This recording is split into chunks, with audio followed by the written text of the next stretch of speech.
ಹೇಳಿ. ಬಿಜೆಪಿ ವಿರೋಧ ಪಕ್ಷಗಳು ಬೆಂಗಳೂರಿನಲ್ಲಿ ಸಭೆ ಮಾಡೋದಕ್ಕೆ ಮುಂದಾಗಿದ್ದಾವೆ. ಜೆಡಿಎಸ್ ಏನಾದರೂ ಭಾಗವಹಿಸುತ್ತಾ ಹೇಗೆ ಅಂದ್ರೆ ತೃತೀಯ ರಂಗದ ಇಲ್ಲ, ನಮಗೇನು ಇನ್ವಿಟೇಷನ್ ಬಂದಿಲ್ಲ. ನಾವು ಸಣ್ಣ ಪಕ್ಷ, ನಮ್ಮನ್ನ ಯಾರು ಕೇಳ್ತಾರೆ? ಅದರಿಂದ ನಮ್ಮನ್ನೇನು ಯಾರು ಕರೆದಿಲ್ಲ. ತೃತೀಯ ರಂಗದಿಂದ ಜೆಡಿಎಸ್ ನಮ್ಮನ್ನ ಕರೆದಿಲ್ಲ. ನಮ್ಮನ್ನು ಕರೀದೇ ಇದ್ದಾಗ ಯಾಕೆ ಹೋಗೋದು? ಇದೇನೋ ಗಾದೆ ಮಾತು ಇಲ್ಲವೇ? ಕರೀದೇ ಇದ್ದ ಹೋದ್ರೆ ಇದೇನೋ ಒಂದು ಗಾದೆ ಮಾತು ಇಟ್ಟಿಲ್ವಾ? ಅಂಥದ್ದು ಯಾತಕ್ಕೆ ನಾವ್ಯಾತಕ್ಕೆ ಅನುಭವಿಸ್ಕೋಬೇಕು? ಬನ್ನಿ ಕಟ್ಲಿ. ಈಗ ವಿರೋಧ ಪಕ್ಷಗಳು ಈಗ ಬಿಜೆಪಿ ವಿರುದ್ಧ ಕಟ್ಲೆ ಪಕ್ಷ ನೋಡೋಣಂತೆ. ನಿಮ್ಮ ಬೆಂಬಲ ತೃತೀಯ ರಂಗಕ್ಕೆ ಇರಲ್ವಾ? ಏನು ನಾನು ಕೇಳದೇ ಇದ್ದಾಗ ನಾನು ಯಾತಕ್ಕೆ ಕೊಡ್ತೀನಿ ಬನ್ರಪ್ಪ ಅಂತ ಹೋಗಲ್ಲ? ನಾನು ಕೇಳದೇ ಇದ್ದಾಗ, ನಮ್ದು ಅವಶ್ಯಕತೆನೇ ಅವ್ರಿಗೆ ಇಲ್ಲದೆ ಇದ್ದಾಗ ನಾನು ಅವ್ರನ್ನ ಹುಡಿಕೊಂಡು ಹೋಗಲ್ಲ. ಅದ್ರ ಅವಶ್ಯಕತೆ ಇಲ್ಲ. ನಮ್ಮ ಪಕ್ಷ ನಾವು ಕಟ್ಟೋಣ ಅಂತ ಇಲ್ಲಿ ಕಟ್ತಕ್ಕಂಥ ಶಕ್ತಿ ಇರೋರು ಇನ್ನೂ ಅವರೇ. ಒಂದು ಚುನಾವಣೆ ಸೋತ ತಕ್ಷಣ ಪಕ್ಷ ಏನು ಮುಳುಗೋಗಲ್ಲ. 1978 60 ಜನ ಗೆದ್ದಿದ್ರು ಜೆಡಿಎಸ್ನಲ್ಲಿ. 83 ಚುನಾವಣೆ ಬರೋದ್ರೊಳಗೆ 12 ಜನ ಉಳಿದಿದ್ರು ಶಾಸಕರು.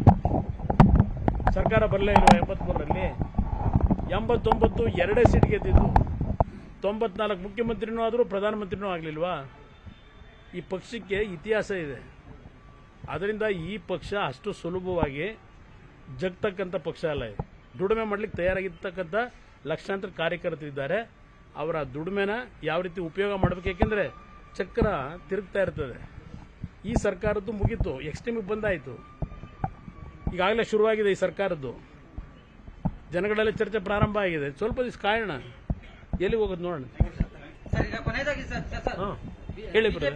ಬಿಜೆಪಿ ವಿರೋಧ ಪಕ್ಷಗಳು ಬೆಂಗಳೂರಿನಲ್ಲಿ ಸಭೆ ಮಾಡೋದಕ್ಕೆ ಮುಂದಾಗಿದ್ದಾವೆ.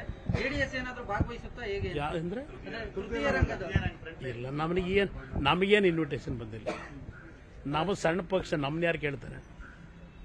ಅದರಿಂದ ನಮ್ಮನ್ನೇನು ಯಾರು ಕರೆದಿಲ್ಲ. ತೃತೀಯ ರಂಗದಿಂದ ಜೆಡಿಎಸ್ ನಮ್ಮನ್ನ ಕರೆದಿಲ್ಲ.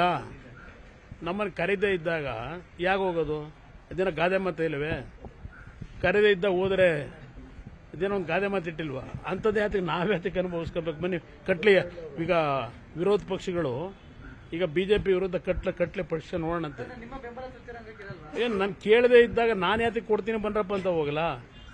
ನಾನು ಕೇಳದೇ ಇದ್ದಾಗ, ನಮ್ದು ಅವಶ್ಯಕತೆನೇ ಅವ್ರಿಗೆ ಇಲ್ಲದೆ ಇದ್ದಾಗ ನಾನು ಅವ್ರನ್ನ ಹುಡಿಕೊಂಡು ಹೋಗಲ್ಲ. ಅದ್ರ ಅವಶ್ಯಕತೆ ಇಲ್ಲ. ನಮ್ಮ ಪಕ್ಷ ನಾವು ಕಟ್ಟೋಣ ಅಂತ ಇಲ್ಲಿ ಕಟ್ತಕ್ಕಂಥ ಶಕ್ತಿ ಇರೋರು ಇನ್ನೂ ಅವರೇ. ಒಂದು ಚುನಾವಣೆ ಸೋತ ತಕ್ಷಣ ಪಕ್ಷ ಏನು ಮುಳುಗೋಗಲ್ಲ. 1978 60 ಜನ ಗೆದ್ದಿದ್ರು ಜೆಡಿಎಸ್ನಲ್ಲಿ. 83 ಚುನಾವಣೆ ಬರೋದ್ರೊಳಗೆ 12 ಜನ ಉಳಿದಿದ್ರು ಶಾಸಕರು. ಸರ್ಕಾರ ಬರಲೇ ಇಲ್ವಾ 83ರಲ್ಲಿ? 89 2 ಸೀಟ್ ಗೆದ್ದಿದ್ದು. 94 ಮುಖ್ಯಮಂತ್ರಿನೂ ಆದರೂ ಪ್ರಧಾನಮಂತ್ರಿನೂ ಆಗಲಿಲ್ವಾ? ಈ ಪಕ್ಷಕ್ಕೆ ಇತಿಹಾಸ ಇದೆ. ಅದರಿಂದ ಈ ಪಕ್ಷ ಅಷ್ಟು ಸುಲಭವಾಗಿ ಜಗ್ತಕ್ಕಂಥ ಪಕ್ಷ ಅಲ್ಲ. ಇದು ದುಡಿಮೆ ಮಾಡಲಿಕ್ಕೆ ತಯಾರಾಗಿರ್ತಕ್ಕಂಥ ಲಕ್ಷಾಂತರ ಕಾರ್ಯಕರ್ತರಿದ್ದಾರೆ. ಅವರ ದುಡಿಮೆನ ಯಾವ ರೀತಿ ಉಪಯೋಗ ಮಾಡಬೇಕು? ಯಾಕೆಂದರೆ ಚಕ್ರ ತಿರುಗ್ತಾ ಇರ್ತದೆ. ಈ ಸರ್ಕಾರದ್ದು ಮುಗೀತು, ಎಕ್ಸ್ಟ್ರೀಮಿಗೆ ಬಂದಾಯಿತು. ಈಗಾಗಲೇ ಶುರುವಾಗಿದೆ ಈ ಸರ್ಕಾರದ್ದು. ಜನಗಳಲ್ಲಿ ಚರ್ಚೆ ಪ್ರಾರಂಭ ಆಗಿದೆ. ಸ್ವಲ್ಪ ದಿವಸ ಕಾಯೋಣ, ಎಲ್ಲಿಗೆ ಹೋಗೋದು ನೋಡೋಣ.